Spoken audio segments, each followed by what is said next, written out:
échanges sans fin, là où la pensée prend. Bonjour et bienvenue sur la chaîne d'Océan de Coach, la chaîne 100% coaching. Je suis Frédéric Ranganayagi, coach professionnel. J'accompagne mes clients à réfléchir, à décider, à passer à l'action, malgré que cela semble difficile, voire impossible. Vous retrouverez mes services en description. Aujourd'hui, j'ai décidé, à la suite du live de hier, de reprendre ce matin pour poursuivre la lecture qui fait suite au bric-à-brac d'idées sur la thématique de l'illettrisme. Sans plus tarder, poursuivons notre lecture. Il nous reste 3 pages à lire et nous avons déjà entamé une bonne partie. Pour rappel, nous avons commencé par lire Victor Hugo suite à la visite d'un bagne.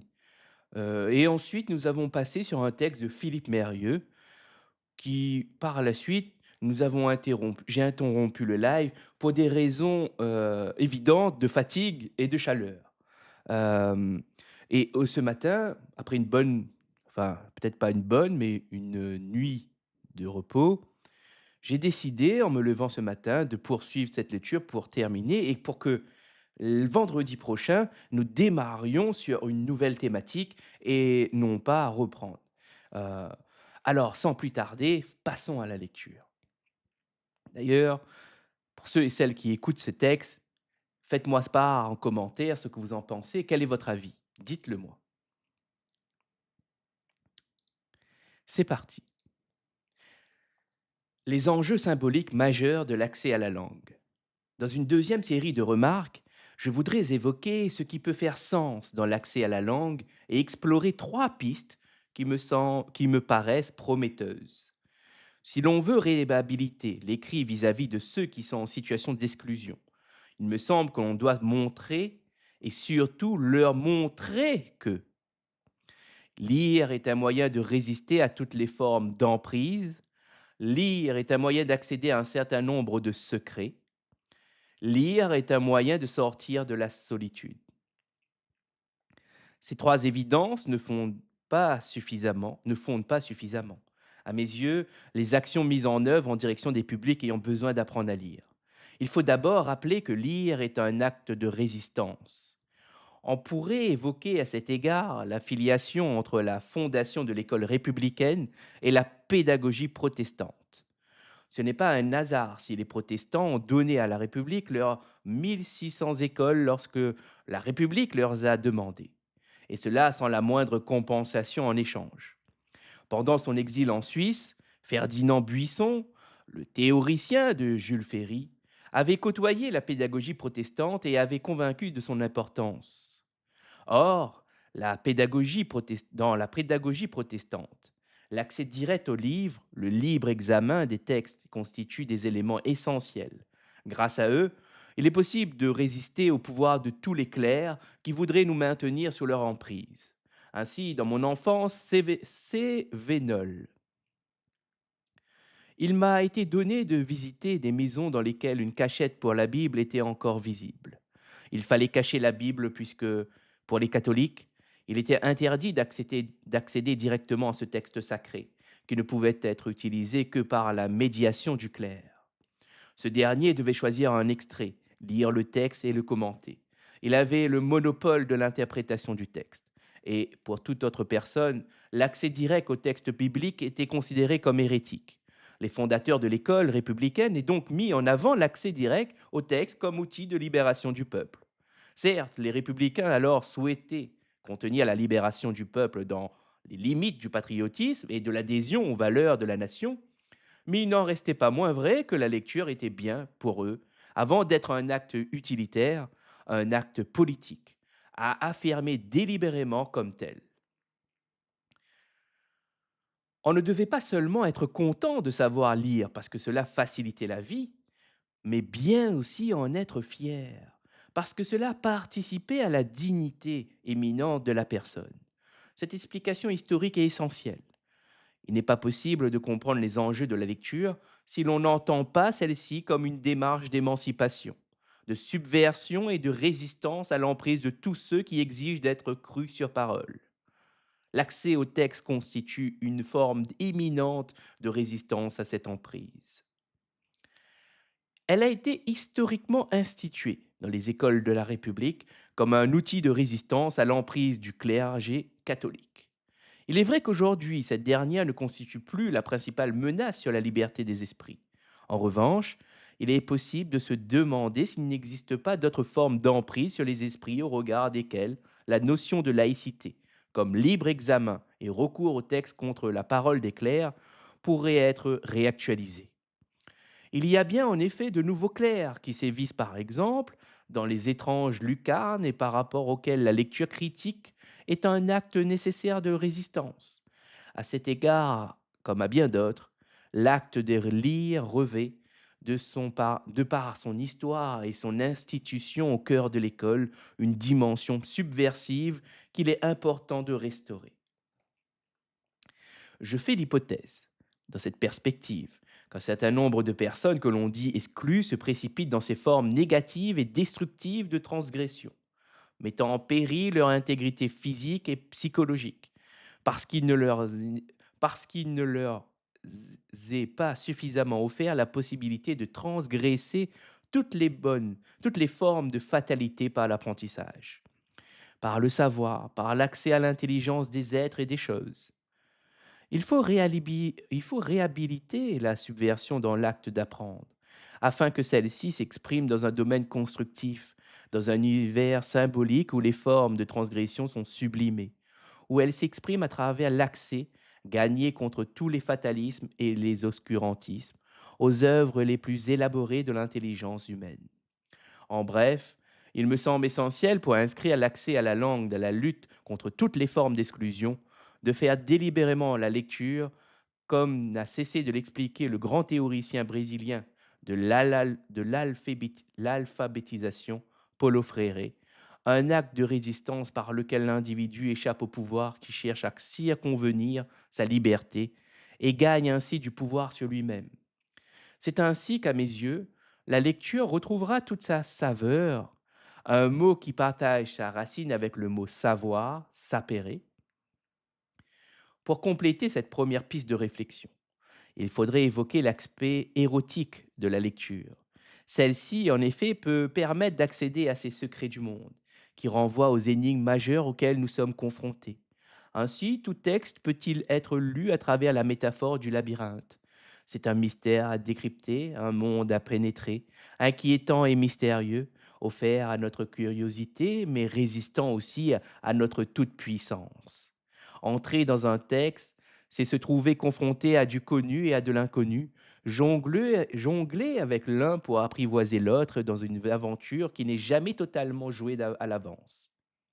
À cet égard, l'insistance excessive que l'on met parfois à clarifier le texte, aussi paradoxal que cela puisse apparaître, réduit l'écrit à un algorithme. Cela ne conduit pas à susciter le désir à son égard, mais bien souvent à l'éteindre.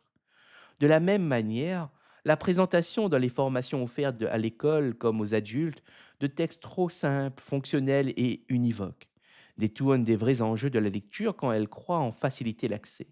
Je suis partisan pour ma part de formation à la lecture à travers des textes forts, au pouvoir anthropologique important, des textes qui interpellent les personnes sur des sujets essentiels, de la mythologie grecque à la poésie contemporaine, de la quête du Graal au théâtre de l'UNESCO. Il y a moyen d'offrir des labyrinthes au désir d'un lecteur, afin que celui-ci ne soit pas obligé de renoncer à son désir dès lors qu'il entre dans la compréhension purement technique de l'écrit. C'est d'ailleurs ainsi que se profile le troisième enjeu symbolique de l'accès au texte, la lutte contre la solitude. Je suis sensible, en effet, non seulement aux formes de solitude sociale qui sont terribles, mais également en qualité d'éducateur et d'enseignant à la solitude de celui qui n'a pas entendu les autres hommes qui l'ont précédé, qui sont autour de lui ou qui vivront après lui, raisonner à des interrogations dont il est lui-même porteur. S'il est aujourd'hui encore possible de raconter le petit poussé à des élèves, si ces derniers peuvent s'émouvoir en l'écoutant, c'est que ce conte leur parle d'eux. Il leur parle de cette peur que tous les enfants éprouvent, être abandonnés par ses parents ou être mangés par des ogres, qui sont encore nombreux à notre époque. Le texte offre cette fabuleuse possibilité que chacun puisse y être interpellé sans y être, pour autant, violé dans son intimité. Le texte parle à son auteur et relie à son auteur, mais également aux autres lecteurs. Le texte implique et appelle son lecteur à une alliance pudique avec d'autres hommes, d'autres lecteurs. Voilà, brièvement exposé, trois pistes qui me paraissent tout à fait essentielles pour comprendre ce qui peut être mis en œuvre dans la lutte contre l'illettrisme. Car apprendre à lire, manipuler la langue et être rigoureux avec elle n'ont de sens que pour un individu qui a trouvé sa dignité, c'est-à-dire pour un individu qui a échappé à la fatalité et à l'adversité, qui s'est reconstruit dans ses fonctions fondamentales et reconnu dans son humanité. En guise de conclusion, je voudrais insister sur la nécessité d'organiser pour permettre l'émergence des enjeux symboliques majeurs de la lecture, des espaces hors menace, hors de la menace sociale ou de la menace professionnelle qui sont souvent si paralysantes. Apprendre la langue est une chose difficile qui suppose que soit suspendue un moment toute une série de menaces qui pèsent lourdement sur les êtres en situation difficile. Menace d'être humilié, menace d'être envoyé à la fatalité, menace d'être stigmatisé, évalué en permanence, rallié par les autres, exclu parce qu'on n'y arrive pas assez bien ou pas assez vite. Dans ces lieux, les personnes ne doivent pas se sentir exposées au danger, mais tout au contraire, doivent percevoir que l'on fait alliance avec elles pour faire face au danger. À cet égard, il me paraît terrible de parler d'exclus au lieu de parler de personnes en situation d'exclusion. Nous ne devrions pas employer de telles expressions. De même, nous ne devrions pas parler d'élèves difficiles, mais plutôt d'élèves en difficulté. Rien n'est plus dangereux, en effet, que d'identifier une personne à sa difficulté. Rien n'est plus important, au contraire, que de l'aider à se dégager de l'image négative qu'elle a d'elle-même et qui l'empêche d'apprendre. Les illettrés ont besoin d'entendre de nous qu'ils peuvent apprendre, qu'ils ne sont pas exclus de l'apprentissage. Ils ont besoin de notre reconnaissance pour qu'ils puissent eux-mêmes accéder à la connaissance. À l'origine de toutes ces choses, et en particulier de l'entrée dans la langue, il y a la dignité. N'attendons pas que les personnes maîtrisent parfaitement le langage pour que la société les reconnaisse pleinement et refuse d'en faire des exclus. C'est au contraire parce que nous refusons qu'elles soient exclues que nous pourrons leur permettre d'entrer dans la langue. C'est en travaillant avec elles sur ce qui se joue, pour elles comme pour nous, dans la langue, que nous pourrons les aider à vivre debout. C'est en s'impliquant ensemble dans les enjeux symboliques de l'accès à la langue, nous disons tout à la fois notre solidarité envers les illettrés et notre détermination à les aider à sortir de toute forme d'exclusion. Fin.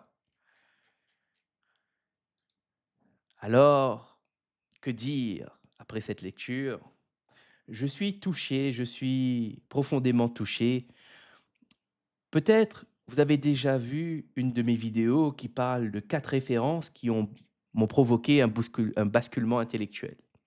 Dans ce texte, il y a des passages qui relèvent encore une fois de cette bascule que Philippe Mérieux m'a procuré. À un moment dans ce texte, il nous parle de quelque chose de très important. Peut-être que ces personnes qui sont en situation ou en situation de difficulté face à l'apprentissage, n'ont peut-être pas entendu les autres hommes, n'ont peut-être pas côtoyé ces autres hommes. Et il n'est pas nécessaire de les avoir physiquement à côté de soi, ces hommes. Ces hommes peuvent être retrouvés dans les vidéos, dans les livres, dans les articles, dans les rencontres que vous faites au détour de votre chemin. Et ici, aujourd'hui, malheureusement, peut-être pas malheureusement, puisque c'est explicable. Moi, j'aimerais que ce soit plus souhaitable que des ouvrages de Philippe Mérieux, de Bentolila, de C.H. Boimard, de Sonke Arens, de Tiago Forte, de Niklas Luhmann, de tous ces personnes qui ont des idées innovantes, profitables à une société plus épanouissante, profitables aux individus, soient plus référencés dans les supermarchés, soient repris, retravaillés avec le talent des artistes. Moi, à mon niveau, j'essaie de repartager, mais je ne suis pas seul. Et j'espère par ce message vous donner envie de peut-être faire une BD sur Sonke Arens, Philippe Mérieux ou autre. Peut-être faire une vidéo à votre tour, un podcast, pourquoi pas?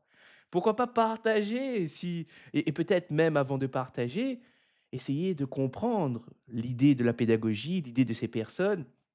Pourquoi pourquoi un coach professionnel s'intéresserait à ces personnes?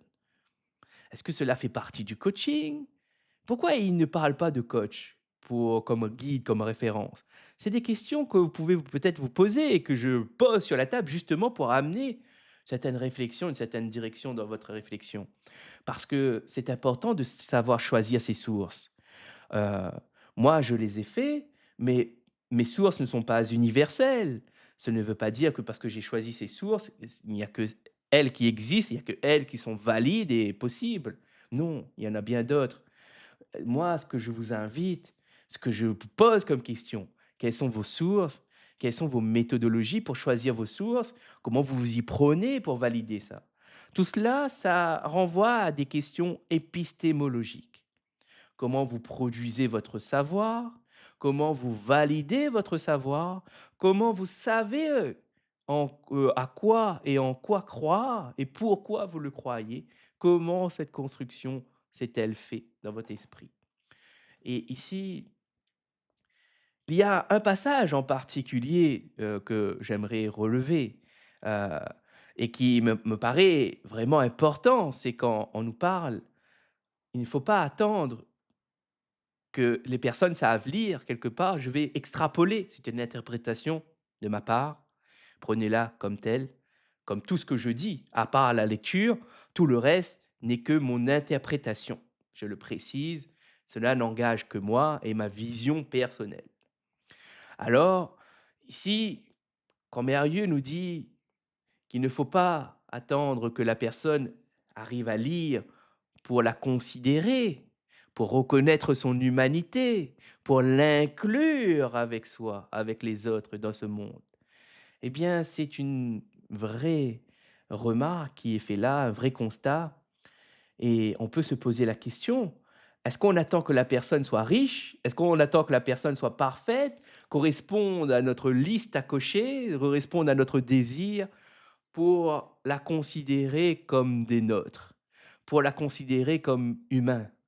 Même si vous n'aimez pas quelqu'un, est-ce que vous la considérez quand même et vous reconnaissez sa dignité, sa part de respect que vous devez, respect dans le sens, entendez-moi bien, dans le sens, accorder une attention particulière, prendre soin. Par exemple, un caillou, vous le prenez, vous le jetez, vous n'avez aucun respect pour le caillou. C'est peut-être, une métaphore assez poussée, peut-être pas la plus parlante. Heu, En fait, je n'ai pas de comparaison finalement qui me vient tout de suite à l'esprit, on peut pas comparer l'humain à autre chose, à quoi d'autre? Peut-être à un animal et même un animal mérite une dignité, mérite du respect également. Alors je ne vois pas de à quoi je peux à part un objet inanimé, un stylo par exemple que vous pouvez briser, un bambou que vous brisez parce que c'est un objet inanimé pour vous, heu, que vous déchi que voilà, ça n'a pas de sens, finalement de comparer l'homme à autre chose quand je le prononce, je me rends bien compte. Alors juste ça, finalement, concluons là-dessus. Le respect, c'est apporter une attention particulière, c'est prendre soin, c'est faire un effort particulier par rapport à d'autres choses.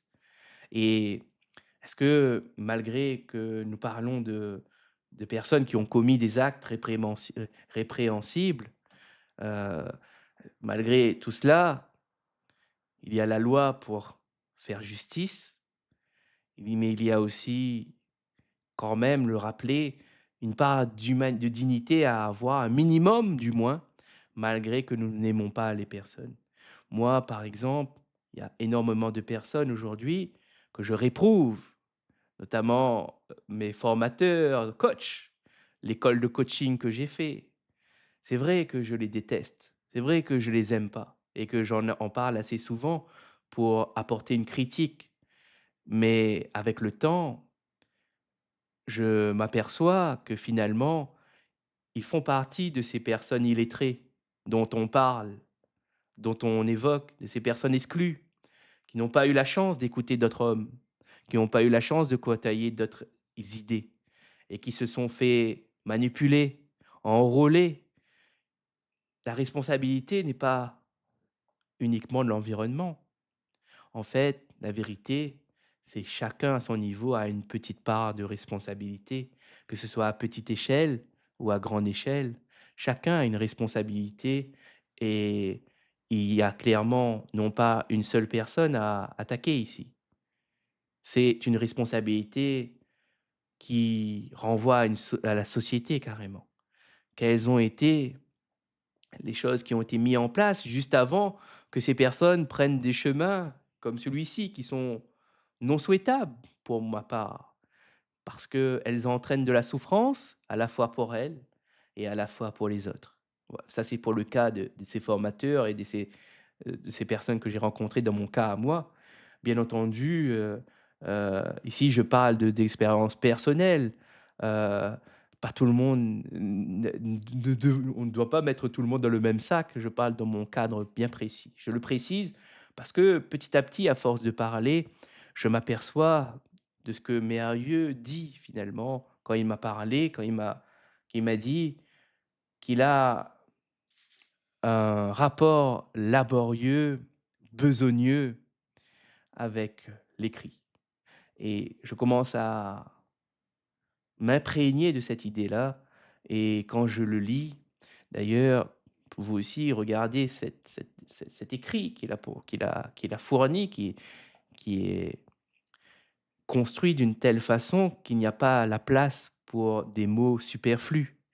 Toute idée a été suffisamment en amont développée, articulée, agencée pour aller dans la forme qu'il a décidée. Ici, il ne réfléchit pas à haute voix, il n'est pas dans une réflexion, il est dans le partage de sa réflexion, mais pas en train de réfléchir et de partager sa réflexion qui est en cours. Est-ce que cela vous paraît clair, ce que je dis? Moi-même, quand j'entends ça, je dis: «Peut-être que c'est pas si clair ce que je veux dire». C'est-à-dire, je vais reformuler, ici Mérieux partage sa réflexion, mais partage pas une réflexion qu'il est en train de construire au moment T, mais il partage une réflexion qu'il a déjà construite, validée, travaillée, mise en forme et ça, ce n'est pas la même chose. On n'est pas dans la même logique. De plus, il y a quelque chose qui est extrêmement important, qu'il faut le rappeler.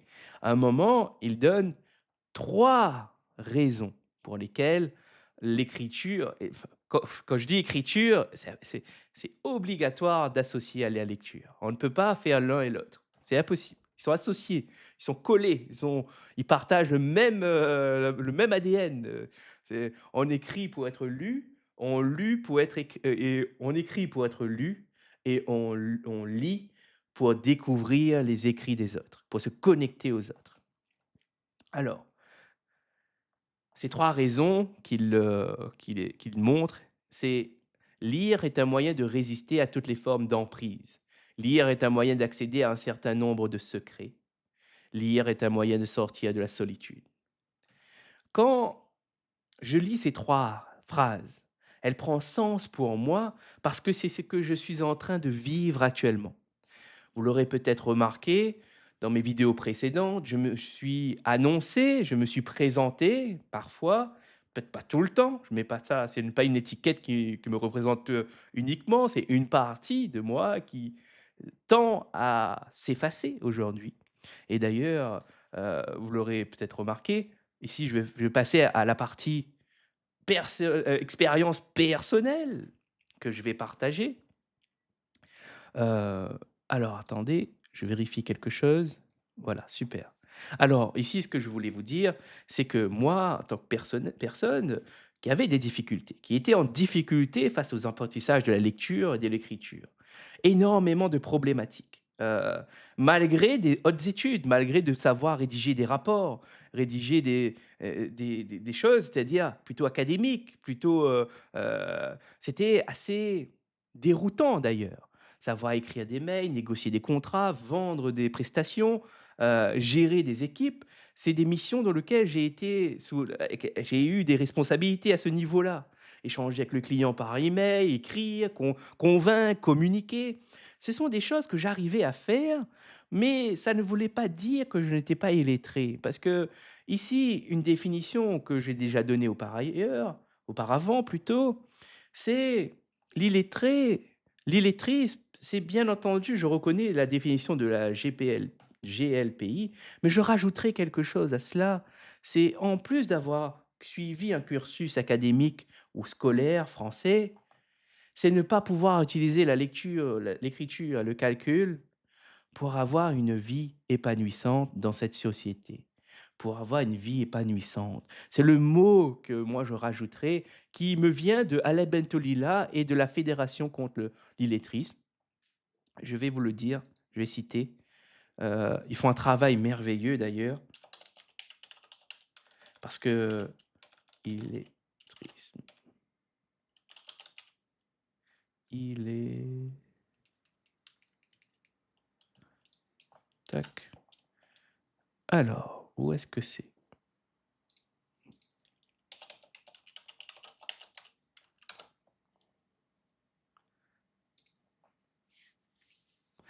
Alors, ça s'appelle l'ANCLI, l'Agence nationale de lutte contre l'illettrisme. Et ils l'ont défini. Et il y a aussi Alain Bentolila qui en parle de l'illettrisme. Et c'est avec ces personnes que j'ai pu comprendre ce que je vous ai dit. C'est-à-dire, non seulement de ne pas pouvoir utiliser la lecture, l'écriture, le calcul dans les tâches quotidiennes, dans la vie qu'on mène au quotidien, d'entrer dans un projet, faire projet, même entrer dans un apprentissage. Eh bien, ici, euh, ça va au-delà de ça. C'est-à-dire, ne pas pouvoir utiliser ça pour avoir une vie épanouissante. C'est vraiment fort de dire ça. Parce que cela soulève plus que juste écrire, juste vivre au quotidien.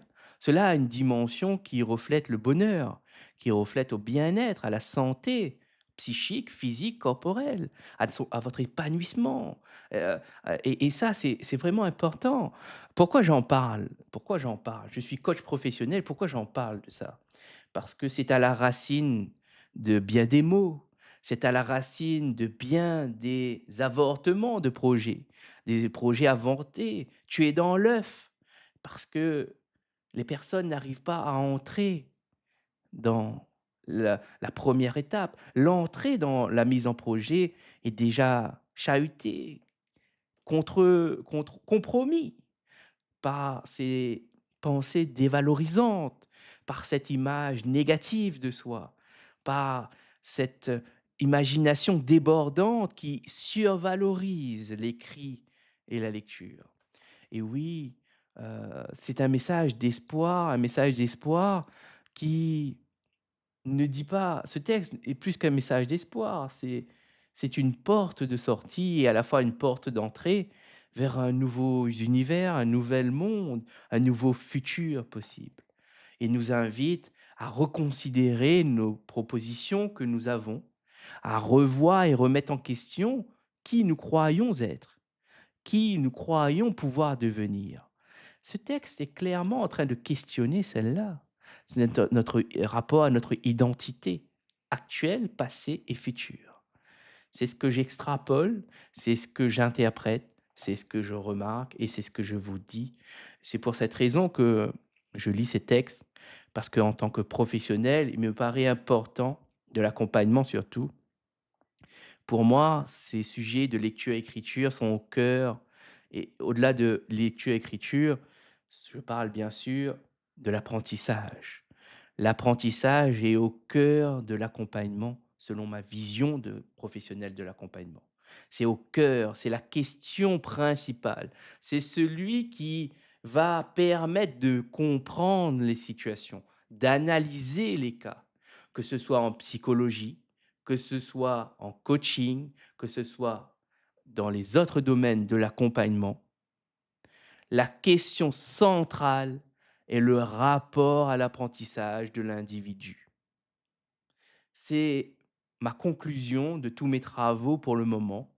Et pour le moment, je dois dire qu'avec cette vision, qu'avec ces modèles que Philippe Mérieux a créés avec son triangle pédagogique, et 3 pôles dans lequel il définit qu'est-ce qu'un dôme pédagogique, qu'est-ce qu'un pédagogue, avec et 3 pôles qui sont très importantes pour comprendre ma vision, pour comprendre sur quoi je m'appuie pour analyser ces choses.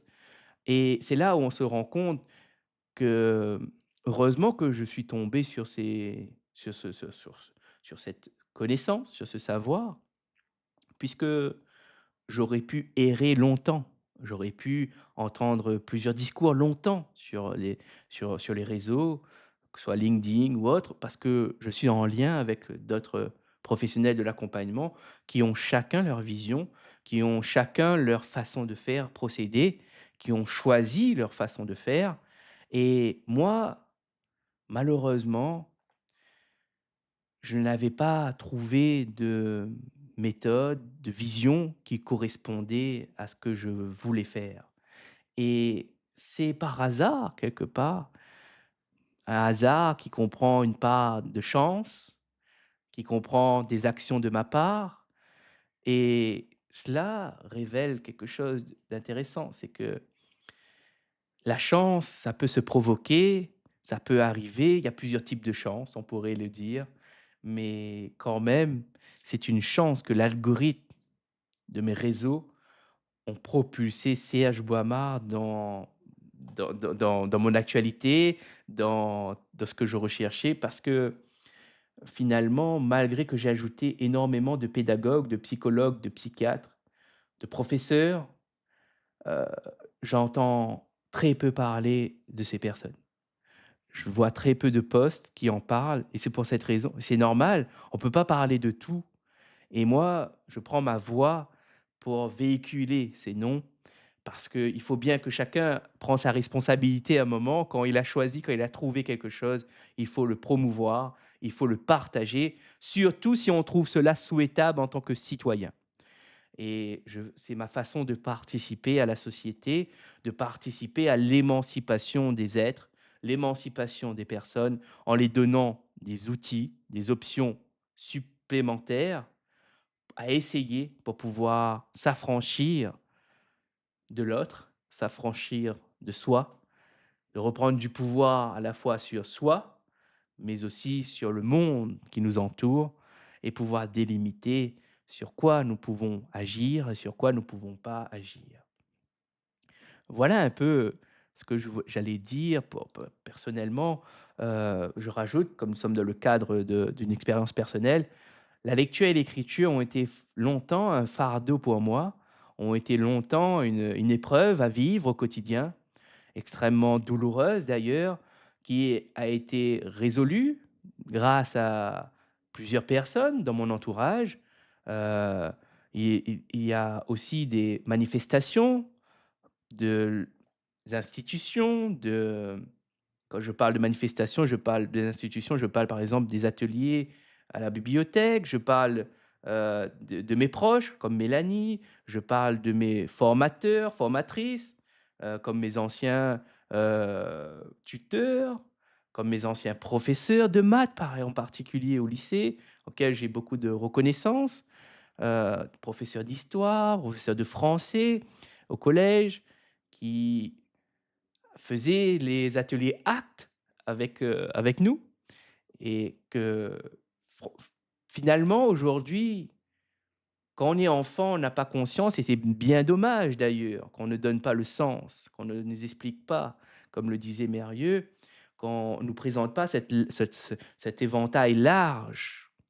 Bien entendu qu'il faut acquérir les bases de l'orthographe, de la grammaire, mais avant tout, qu'est-ce qui nourrit ce feu intérieur de curiosité? Qu'est-ce qui va susciter ce désir d'aller encore plus loin? Eh bien, c'est en présentant ces textes, c'est en présentant c'est une possibilité, c'est en présentant la largeur de tous ces textes, la manière dont tous ces textes peuvent nous entraîner, nous attacher, nous emmener, nous embarquer dans des mondes, dans des visions du monde, dans des histoires qui nous prennent parce qu'ils contiennent en leur essence des questions existentielles liées à des angoisses existentielles de tout être humain. des questions en rapport à la mort, au deuil, à l'abandon, à l'amour, à la tristesse, à la joie, à la dépression, à tous les maux que nous pouvons éprouver en tant qu'être humain, en tant qu'humain, tout simplement. Alors, ceci dit, ce que je voulais dire, c'est non seulement ma reconnaissance, ma gratitude, mais également, heu, l'intérêt de porter sa voix et de la choisir vient de plus en plus à force de prendre parole sur cette chaîne. Je m'aperçois que petit à petit, j'arrive mieux à apprivoiser la lecture et l'écriture. Petit à petit, je suis quand même ravi des effets que je pratique, dont la pratique de la lecture au quotidienne et de l'écrit au quotidien amène, notamment dans la construction de ma pensée, notamment dans la formulation, dans la présentation. Je trouve cela extrêmement pertinent et souhaitable à montrer l'exemple, d'ailleurs, montrer que d'autres exemples existent et montrer que d'autres personnes qui ont pratiqué la lecture et l'écriture quotidiennement se sont mis à retrouver quelque chose qui était éteint chez eux, la curiosité. Et pour ce faire, vous l'aurez compris, il ne suffit pas de montrer l'intérêt, le bienfait, les bénéfices. Non, il faut lire en live, il faut écrire et il faut partager ses écrits. Il faut montrer que je ne dis pas juste que la lecture et l'écriture, c'est bien et vous le faites et moi, vous ne me verrez pas le faire. Non, moi, je prends le temps aujourd'hui de lire ces textes, de vous montrer que moi avait et qui a encore quelques difficultés dans la lecture, par exemple, et dans l'écrit, eh bien, je commence maintenant et on verra les effets que cela produira dans quelques années, dans quelques mois. Hem, sur ce, je m'étends, vous l'aurez compris, je fais partie de ces illettrés qui ont eu la chance d'entendre le discours de Philippe Mérieux, de C.H. Boimard, d'Alain Bentolila et d'autres penseurs, qui ont eu un environnement favorisant, mon émergence, ma j'allais même dire ma résurrection, en quelque part. C'est un mot fort, mais c'est un mot vrai. Heu et que, bah, finalement, c'est important de porter ce discours. Il n'est pas représentatif de tous, mais il a le mérite d'exister, il a le mérite d'être entendu et d'être exposé. Alors vous aussi, vous posez des questions sur votre avenir, sur le sens de votre vie. Pourquoi ne pas essayer de regarder, c'est une proposition que je vous fais, pourquoi ne pas essayer de lire un livre qui parle du sujet sur lequel vous vous questionnez? Peut-être posez-vous la question: «Quel type de livre dois-je lire?» Avez-vous des personnes qui lisent dans votre entourage? Vous-même, est-ce que vous lisez? Et qu'est-ce que vous lisez? Qu'est-ce que vous aimez lire? C'est important de commencer par ce que vous aimez pour petit à petit élargir ce que vous aimez. C'est exactement ce que Mérieux dit, c'est-à-dire avant de c'est exactement ce qu'il a dit au début avec, ce partage sur, hem, je vais vous retrouver son nom, Lévi-Strauss, Claude Lévi-Strauss. Quand il part en Amérique du Sud, qu'il voit certaines personnes faire des kilomètres dans le désert caniculaire. Or, il y a de la nourriture qui est ici présente et qui a des valeurs nutritives intéressantes, mais qui préfèrent aller faire des kilomètres pour aller cueillir des des denrées alimentaires et dont lesquelles ils concoctent une espèce de nourriture qui est odorante et qui est pas peut-être pas, selon notre vision, nous, Européens, appétissant. Mais et c'est là où il dit que cette phrase: «En matière humaine, les choses ne sont pas connues parce qu'elles sont utiles, elles sont déclarées utiles parce qu'elles sont d'abord connues».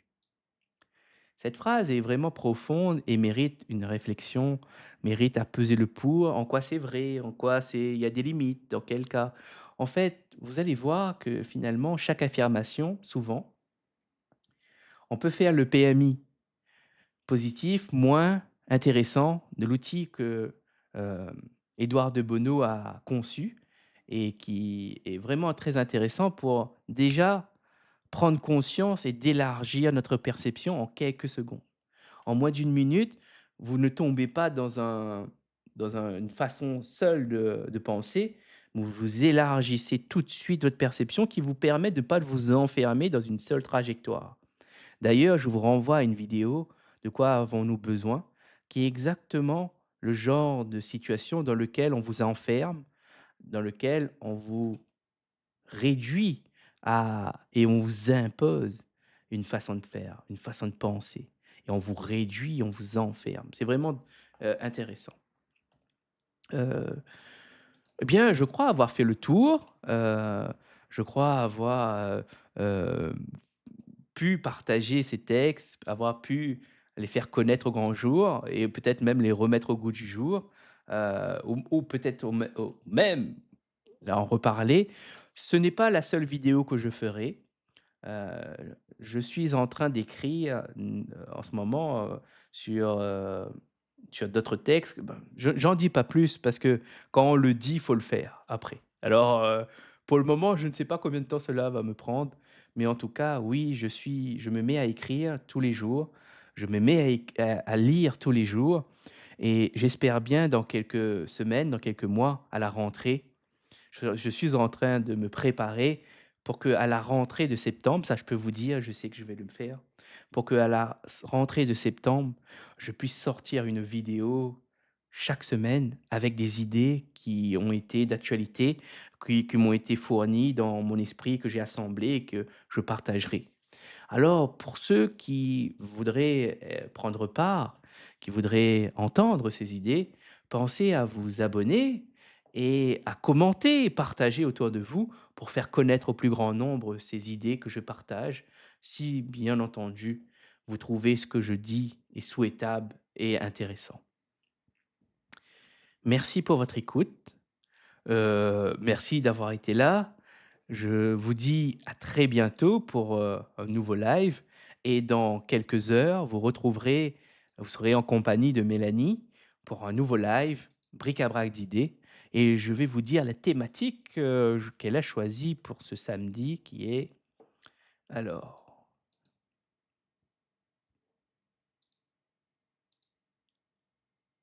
ce samedi, la thématique avec Mélanie sera «Entre peur et volonté».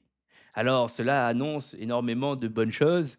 Soyez au rendez-vous et je pense que vous apprendrez quelque chose de nouveau ou même vous ferez peut-être une connexion nouvelle avec ce que Mélanie vous partagera. Sur ce, je vous dis à très bientôt. Je vous souhaite un excellent week-end et je vous retrouve très prochainement pour un nouveau live bric-à-brac d'idées sur la chaîne d'Océan de Coach, la chaîne 100% coaching. À très bientôt. C'était Frédéric. Je vous souhaite une bonne journée.